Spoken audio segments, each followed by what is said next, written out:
Olá, tudo bem? Então vamos lá, mais uma aula. E hoje nós vamos falar de música e cultura brasileira. Estou abrindo aqui a nossa conversa com uma música, uma tribo indígena do Brasil, Corocango, o nome desta peça. Vou encerrar ela aqui para a gente iniciar a nossa conversa. Então vamos lá. Espero que todos estejam bem. Então, aí retomando, sem o som de fundo. Música e cultura brasileira. Nós tivemos numa aula anterior, lá numa outra disciplina, música e musicalidade na musicoterapia, e hoje nós vamos trabalhar um pouquinho a questão da música e cultura brasileira. Meu nome é Roberto, professor de arte, professor de música, e é com prazer que eu venho aqui bater esse papo. A ideia é que a gente realmente leve como um bate-papo. Então, nós vamos falar de música popular brasileira, como da aula passada. Eu tenho um texto guia aqui, para a gente não se perder aí no meio do caminho. E eu abri com uma música indígena para chamar a atenção de que a música popular brasileira, segundo diferentes historiadores, surge no período colonial, mas todos destacam que, ao chegar aqui nesta terra Brasil, nós já tínhamos sim uma música dos índios, né? E ela se mantém até hoje em diferentes tribos, diferentes formas, mas dá para se dizer que é a primeira música produzida no Brasil. E aí o que eu tenho, né? Eu tenho aqui a chegada dos nossos descobridores, né? Vamos chamar assim, segundo os nossos livros de história, os portugueses, e junto com esses portugueses, as famosas cantigas populares, né? Então chega aqui os nossos grupos de portugueses e trazendo com eles, obviamente, a sua cultura. Pelo espaço que nós temos, nós vamos percorrer aí 500 anos de música e não vai dar para falar de tudo, obviamente, então nós vamos pincelar alguns pontos significativos e que façam com que a gente entenda por onde essa música caminha e qual a influência que ela tem na nossa cultura. Se eu pensar nesses portugueses chegando no Brasil, né, o que eles trazem aí? Né? Trazem essas cantigas populares, né? E uma dessas cantigas conhecida é a chamada modinha, né? Uma maneira mais lenta, mais tranquila. Eu vou até trocar um trechinho aqui. Eu não vou colocar toda hora a música para não ficar também uma situação, né, de não conseguir ouvir, né? Mas essa é a nossa modinha. Vou aumentar um pouquinho aqui.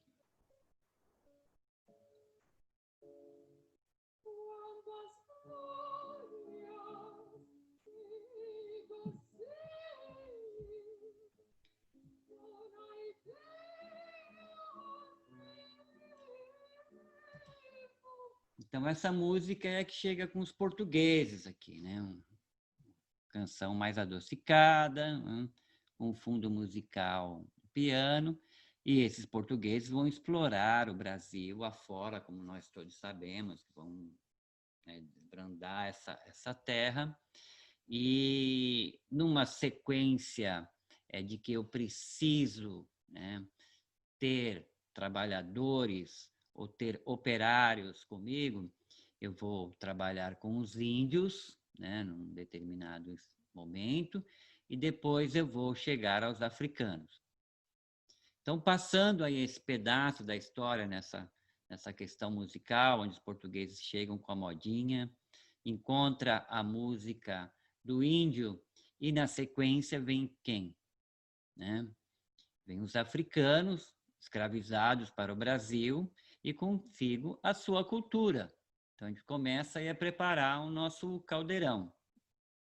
E os africanos, né, que foram extremamente sacrificado com relação à sua mão de obra, à sua destruição de cultura, traz consigo, né, uma situação de que não dá para deixar para trás aquilo que nós trouxemos. Então, uma das canções que foram aceitas, ou um dos modos que foram aceitos, um dos estilos, um dos gêneros que foi aceito, é exatamente o lundu. Então, esse lundu, ele acontece no mesmo momento em que está tocando também as modinhas, né? Quando eu falo tocando, em alguns encontros, principalmente aqueles feitos pelos nobres, os nobres portugueses. Então, eu tenho aqui o meu lundu, né? Diferentemente da modinha. Até bastante conhecido esse lundu.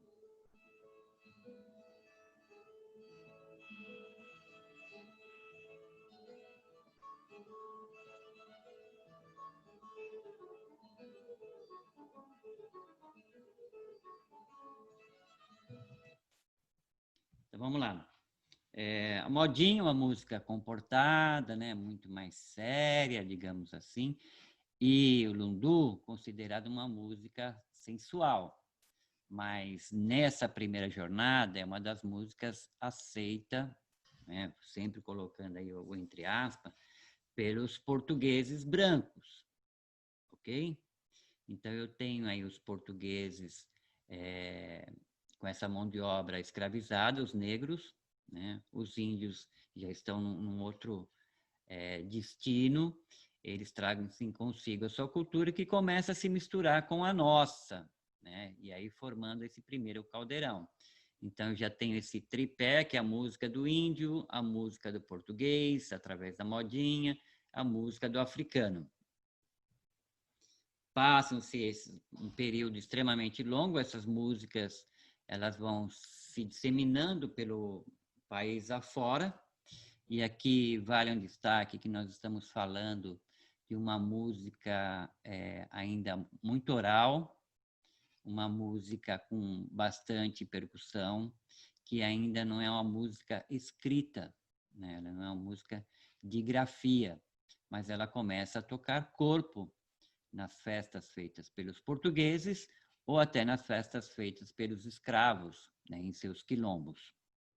E aí eu tenho uma coisa interessante que ela vai se passando ao longo do tempo. A nossa história ela está sendo contada através da música popular brasileira. Eu não vou entrar aqui no mérito da questão da música erudita no Brasil ou música clássica, como também é conhecida no Brasil, porque senão a gente ficaria num universo extremamente extenso. Então, passado um tempo, o que eu tenho aí como começa a se destacar? Um estilo bastante alegre, que a gente chama de choro, né? Apesar do nome transparecer para a gente algo mais para baixo, mas uma música bastante alegre. E nós temos uma pessoa, uma personagem, né, que começa a se destacar bastante dentro da música erudita no Brasil, tocando piano, que é a Chiquinha Gonzaga. E a Chiquinha Gonzaga, ela terminando os seus concertos, ela vai para as cantinas, para os bares, para tocar sua música. E a música que ela vai tocar é a que configura-se mais adiante como chorinho. Dentro desse aspecto, a gente vai ter também grandes personagens, né? Então, nós vamos aqui pincelar a Chiquinha Gonzaga, né? E aí, para quem quiser depois procurar uma referência, vale ver o Abre Alas, né? E temos também o nosso querido, né, Pixinguinha, já um músico consagrado né, aqui no Brasil, um grande instrumentista, né, que todos nós conhecemos uma canção bastante famosa dele, né, Meu Coração e por aí vai, Não Sei Porquê. E aí o que eu tenho? O começo da nossa identidade cultural musical, falando da música popular. Modinha, português, lundu africano, música indígena. Aí venho começando a construir uma personalidade com o choro, né? Considerada por muitos uma das primeiras manifestações puramente brasileira, né? Apesar de ter influência de outros locais, mas ela começa a ganhar corpo, né? Eu tenho Ernesto Nazaré, enfim, tenho vários. Hoje é bastante tocado nas chamadas rodas de choro. Quando eu falo bastante, é porque ela vem de muito tempo e se permanece até hoje. Então, são grandes encontros, né, onde esses músicos vão começar a desenvolver não somente esse choro tradicional, mas criando outras maneiras. Vale destacar aqui Valdir Azevedo, um grande instrumentista, e por aí vai. Então, para a gente ganhar um espaço, um tempo, esse choro ele vai chegar mais adiante, nós estamos falando lá do final do século XVIII para o século XIX, metade do século XIX, chegando e quase perto do século XX, nós vamos ter diferentes estilos surgindo, mas o que chama atenção é o samba. Então, o samba é uma música, é um estilo de periferia, estilo dos negros, já não mais escravos, né? Dos brancos pobres, que aqui permaneceram quando os portugueses foram embora. E aí, só para relembrar uma questão aqui, de que dizem que o chorinho chega junto com a nossa chamada corte em 1808. Então, vale destacar esse ponto também. E o que eu tenho mais aqui, vamos para a nossa água, esse samba, ele é, num determinado momento, considerado marginal. Então, não se toca samba em casas imperiais ou em palacetes. Isso é uma coisa da periferia. A partir daí, junto com o samba, nasce a periferia também, porque essas pessoas vão para o morro, elas vão para os lugares distantes do centro das aldeias ou do centro das cidades. E aí esse samba ele começa a tomar um corpo. Licença para minha água. E eu tenho, então, grandes personagens, né, que vão criar esse universo do choro. Eu tenho Noel Rosa, eu tenho Cartola, enfim, eu tenho grandes personagens. Eu tenho Ari Barroso, né, Aquarela do Brasil, já um músico extremamente conhecido, respeitado, e uma das suas visitas aos Estados Unidos diz a lenda, nada comprovado, de que chegou até se sugerir que a Aquarela do Brasil pudesse vir a ser o nosso hino nacional. Ok? Então, esse samba ele tem algumas características. Primeiro, ele é feito por uma população periférica, mas ele começa a ganhar as grandes cidades, né? Ele começa a invadir os palácios, né? Ele começa a ser tocado em diferentes ambientes. Nós estamos falando muito ainda, né, das regiões centrais, nós estamos falando do quê? Nós estamos falando de São Paulo, nós estamos falando do Rio de Janeiro, depois nós vamos falar da Bahia, enfim, um país extremamente extenso, mas que muita coisa acontecia nesses eixos, né? São Paulo, Rio de Janeiro, Minas Gerais, Bahia, depois ele começa a se espalhar pela necessidade de se ter um controle num grande território brasileiro. Tudo bem até aqui? Então, montando aí a nossa grande raiz musical e cultural, eu tenho os índios, os portugueses com a modinha, os africanos com o lundu, a grande formação do primeiro caldeirão brasileiro, que vem aí junto com a Chiquinha Gonzaga, com o choro, e chegamos ao samba. Esse samba, como destaquei anteriormente, ele começa a trazer para a gente essa questão de como se dá a nossa cultura, né? O que pode, o que não pode, o que é permitido por uma parte, o que não é permitido por outra. Que grupos são esses, né, que começam a se manifestar e, obviamente, ao se manifestar, eles são jogados para a periferia. Então, aí nós temos já o nosso caldeirão, mais um ingrediente que é exatamente o samba. E como todos os estilos, eles vão trazendo para a gente os seus subgêneros, né? Eu tenho, logo depois do samba, com uma grande influência, né, o nosso samba-canção, né? E aí eu tenho vários personagens extremamente interessantes, né? Então tem a mistura do samba, que tem um pouco daquela pegada do chorinho com o violão. Eu tenho aí essa questão da letra com os grandes compositores. Eu tenho já o batuque, né? Esse acompanhamento que é feito por uns instrumentos até vindos da África ou readaptados aqui no Brasil. E aí eu vou ter, né, esse subgênero extremamente conhecido, que é o samba-canção. E eu tenho personagens que vão se destacando, né? Tem um que com certeza já ouviram falar, né? Que é o nosso querido, já não mais entre nós, o nosso Nelson Gonçalves, né?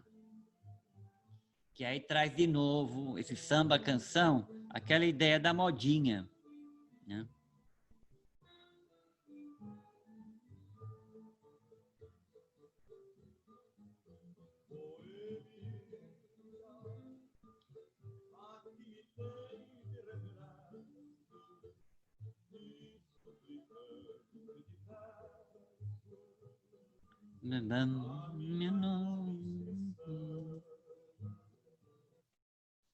Então, se eu parar um determinado momento para fazer uma análise, eu vou perceber que tem, né, do samba, aquela coisa que era mais ritmada, para algo que vai me transportar lá para modinha, né? Aí começa a se perceber essa mistura de estilo, né? Então, essa questão da cultura portuguesa que começa a entrar dentro da música brasileira, né? Eu tenho violão que marcava como marcava no choro, e aí, ao mesmo tempo, ele começa a se transparecer dentro de uma outra canção, né? Que é essa famosa mistura que a gente, depois, pela batida, né, a gente vem chamar de samba-canção. Tudo bem? Nossa, que momento que nós estamos aí? Nós estamos no final do século XIX, né, para o século XX. Obviamente que Nelson Gonçalves não é desse período, é um pouquinho mais adiante, mas ele traz essa cultura do samba-canção, né? E aí eu tenho alguns personagens bastante conhecidos dessa forma, desse gênero musical, que aqui Maísa, Dolores Duran, Dalma de Oliveira, Calbi Peixoto, grandes personagens que levaram adiante esse estilo, esse gênero musical. Nós estamos chegando quase que a uma virada de século, né? O mundo está passando por diferentes modificações, né? No contexto mundial é de que, meu Deus, para onde nós vamos? Eu vou ter mais adiante o surgimento do rádio, do cinema, da televisão. Então, essa massa cultural, né, vai se misturar em diferentes manifestações artísticas. E na nossa situação, na nossa aula de hoje, a questão musical, ela começa a tomar um corpo extremamente grande. Então, vale aqui destacar, né, do samba-canção, Cartola, Ari Barroso, São Paulo, Adoniran Barbosa, ator, escritor, intérprete, grande compositor, né? Para quem não conhece, vale aqui ressaltar, Saudosa Maloca ou Trem das 11 e por aí vai. Tudo bem até aqui, gente? Vamos adiante, que o tempo é curto e o assunto é longo. Então, saímos lá da nossa samba-canção e chegamos no momento em que a música brasileira, já no século XX, ela vai tomar uma configuração internacional. Então, saímos lá da virada do século, estamos chegando lá no momento do chamado período moderno, da industrialização, da chegada do rádio, da chegada da televisão, das gravações. Obviamente que com o rádio a música ela vai ganhar uma imensidão extremamente grande, e chegamos à Primeira Grande Guerra Mundial, as coisas começam a mudar, vamos chegar logo na semana de 22, pensando aqui nas artes visuais, e misturando um pouco com a questão da música, é que se eu pegar a semana de 1922, ela propõe que o nosso país tem que entrar na modernidade, tem que olhar o mundo, né, as coisas que estão acontecendo no mundo. Então, hoje o mundo não é só capitalista, né? O mundo ele é também socialista. Qual é a nossa opção? Nós vamos continuar dentro do universo artesanal, nós vamos partir para a questão industrial, nós vamos rever a questão da educação, nós vamos rever a questão da cultura, da aceitação, da modernidade. Dentro do campo da música, eu vou ter aí falando de um compositor erudito, mas com uma grande influência popular, que é o Heitor Villa-Lobos. Ele vai olhar para a nossa cultura musical, vai reler essa cultura, vai introduzir diferentes elementos folclóricos do nosso folclore, né? Que aí vale dizer do índio, que aí também vale dizer dos negros, vale dizer da periferia. Então, ele vai trazer para dentro dessa música essas manifestações culturais. E aí nós vamos ter, né, esse universo que vinha com a modinha, com o ludu, com o chorinho, com o samba canção. Mais adiante, já na década de 50, uma questão extremamente importante para o Brasil, que é a bossa nova. O que a bossa nova propõe? Né? Que a gente vá de encontro a uma música que vai se simplificar. Então, ela vinha de uma maneira se construindo, ficando cada vez mais complexa, ela tem a tendência de se modificar. Mas ela vai se modificar trazendo diferentes harmonias. Então, pela primeira vez, vai se ter música popular brasileira no mundo, se a gente pode já classificar como MPB. É a nossa chamada bossa nova, ok? Que é uma classificação que surgiu aí de diferentes formas, né? Ou em diferentes lugares até a gente chegar a esse nome de bossa, né? Esse jogo, nova, new, essa música que vai para os Estados Unidos, que vai para a Europa e que é tocada até hoje. E aí eu tenho personagens riquíssimos que vão trabalhar essa harmonia. Nós estamos num momento no Brasil, na cultura do Brasil, em que as coisas começam a acontecer com uma grande velocidade. O Brasil ele é um país respeitado mundialmente, porque a gente começa a desenvolver a indústria, a agricultura, as cidades, a educação, a moda, os gêneros, enfim. O Brasil passa a figurar também como um país que entra para valer na modernidade. E um dos grandes personagens dessa descoberta é exatamente o nosso saudoso, eu digo saudoso porque faleceu há pouco também, né? João Gilberto, que vai criar um estilo de cantar.